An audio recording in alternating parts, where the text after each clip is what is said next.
నియోజకవర్గంలో పంట కాలువల గండ్లు పూడ్చే పనులను సుమారు ₹1 కోటి తాను చేపట్టి 20 నెలలైన ప్రభుత్వం తనకు నేటి వరకు ఆ బిల్లులు చెల్లింపులు చేయలేదని, ఆర్థిక ఇబ్బందులలో ఉన్న తన గోడును పిఠాపురం ఎమ్మెల్యే, రాష్ట్ర ఉప ముఖ్యమంత్రి పవన్ కళ్యాణ్ పట్టించుకుని తనకు న్యాయం చేయాలని పిఠాపురం పట్టణానికి చెందిన జనసేన పార్టీ నాయకులు, ప్రముఖ గుత్తేదారుడు సురవరపు సత్యరాజు వేడుకుంటున్నారు. పిఠాపురంలో మీడియాతో మాట్లాడిన ఆయన, చేసిన పనులకు ప్రభుత్వం చెల్లింపులు చేయకపోవడంతో ఆర్థిక ఇబ్బందులు ఎదుర్కొంటున్నానని ఆవేదన చెందారు.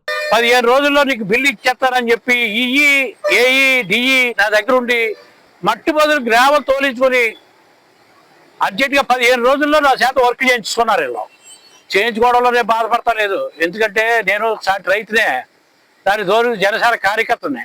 నేను కరుడుగట్టిన కార్యకర్తల్లో మామూలు కాదు నేను. అయితే ఇది జగరు గారు నా ప్రాంతంలో కూడా, జగ్గంపేట పరిసర ప్రాంతాల్లో కూడా బోల్డ్ గంటలు పడ్డాయి.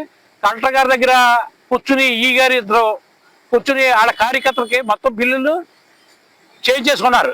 అదే జనవరి నెలలో నాకు జనవరి నెలలో ఇస్తానని, జనవరి పోయింది, మళ్ళీ జనవరి వస్తుంది అంటే 20 నెలలు అయింది. నేను చాలా ఆర్థిక ఇబ్బందుల్లో ఉన్నాను. రేపు మున్సిపల్ ఎలక్షన్లో కూడా నా సహాయం కావాలంటే ఈ జనసేనకి, ఎందుకంటే నేను చాలా ఆర్థికంగా వెనకబడి ఉన్నాను. ఈ పార్టీలో తిరిగి సుమారు ₹1 కోటి పైన బిల్లులు రావాలా.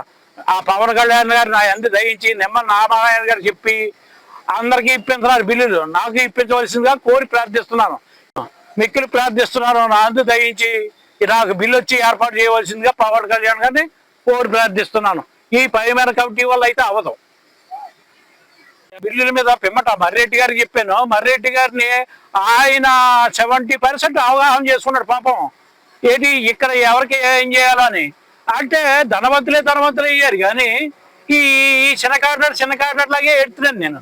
ఎవరిని నేను ప్రాధాయపడి మనిషిని కాదు, ఎవరిని దేహి అని అడుక్కుని స్వభావం కూడా కాదు. అలాగని కలెక్టర్ గారి దగ్గరికి వెళ్తే మర్రెడ్డి గారు చెప్పారు, చూడండి అతను మనం వద్దన్న టెండర్ వేసి 15 రోజుల్లో పని పూర్తి చేసి చూడండి అంటే మర్రెడ్డి గారు చెప్పాను, తుమ్మల బాబు గారు చెప్పాను, కానీ ఎవరు పట్టించుకుని నాదులు లేడు.